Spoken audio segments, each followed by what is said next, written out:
You may never meet face to face, but you'll hear their whispers in the wind saying, thank you. Thank you for standing up for my freedom. Thank you for making sure I have my birthright. Thank you for your bravery. Thank you for your courage. Thank you for going into the field of discomfort. And with that said, I know we've all traveled our distances to be here, but there's a special man here. He's crazy enough, he walked from New York City here to Washington, D.C., not because he just needed the exercise, because he's raising both awareness and money for healthcare workers who were fired because of the mandates. I'd like to welcome Jeff Silverman, ladies and gentlemen.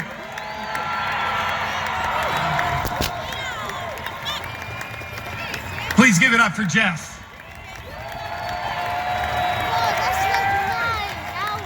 Night owl.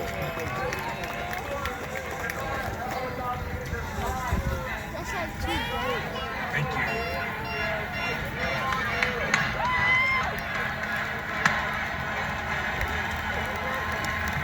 And now I'd like to welcome back to the stage for the singing of our national anthem, Mr. Jimmy Levy.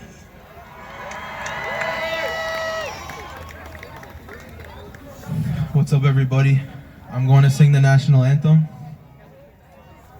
Gonna get my starting note. It's a singer thing.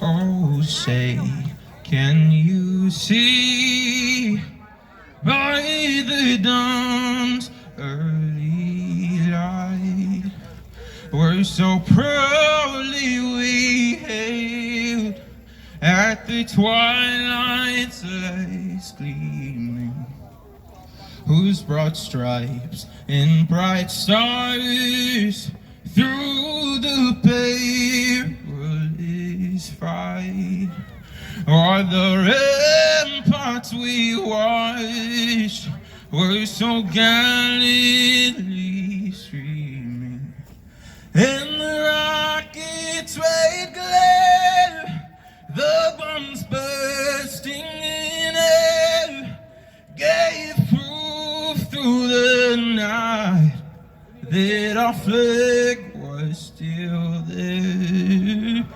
Oh, say, does that star-spangled banner yet wave o'er the land of the free and the home of the brave? Thank you. God bless America.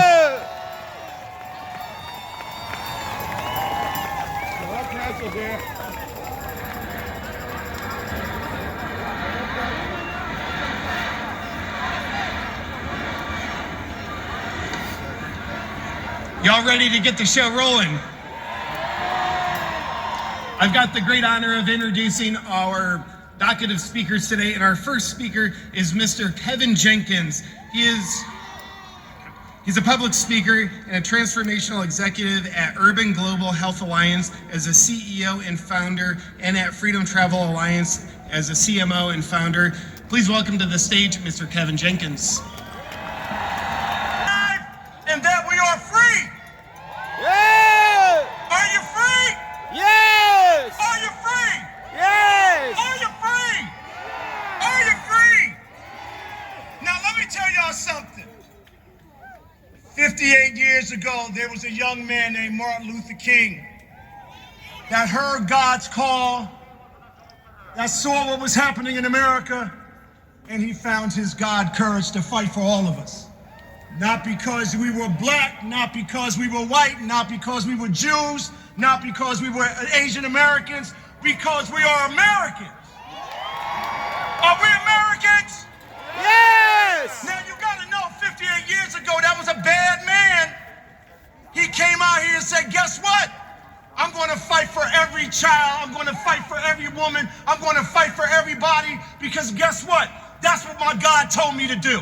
To find my God courage, to find my hope, to find my way through. And he sacrificed himself for us. The question is, are we prepared to sacrifice ourselves for him? Yes, Are we I am. prepared to sacrifice ourselves for our kids? Yes. Our children? Now, Yes. you know when I'm up here, I'm in charge. I want you to raise those signs one more time.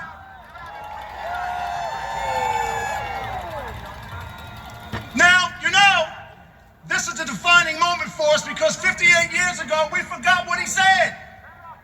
He said, we're a country of love. We're a country of hope. We're a country that care about people. We're a country that will stand against bigotry, stand against segregation, and we forgot it. We forgot it.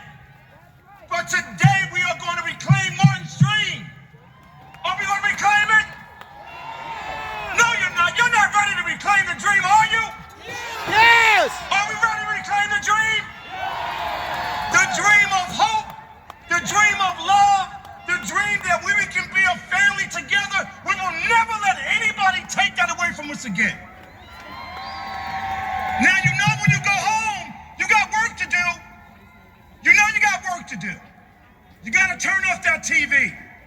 You got to grab that child. We got to protect our children. We got to protect our rights.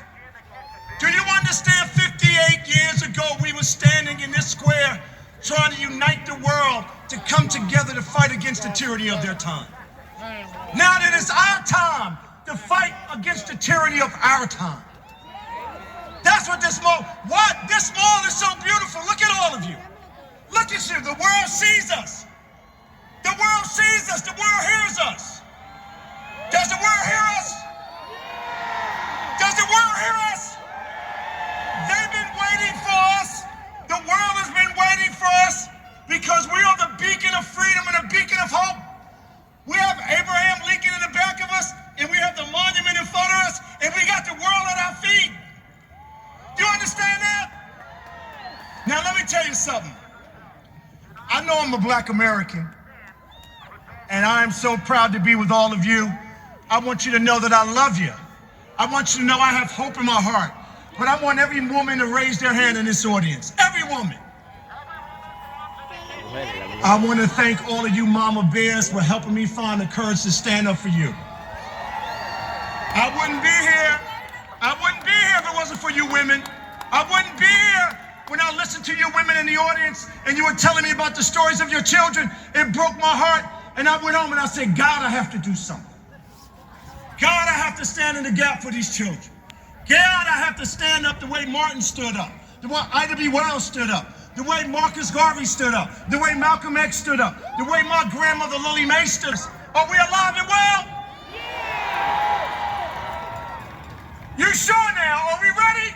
Yes. Now, I know y'all gonna start getting cold soon, but understand when Jesus died on the cross and when Martin was assassinated, guess what? They sacrificed, so today we gotta sacrifice. Yes, we do. Raise those hands. Raise those hands. All the way back there, raise those hands. Hey. Now, I want you to hug each other because today the world will know as Americans and free-loving people, we love each other. There you go. Here we go. Show the We world. love each other. There you go. Show the world. That's what we're about. That's right. I came to warm you up today. You're going to be on fire all day today now.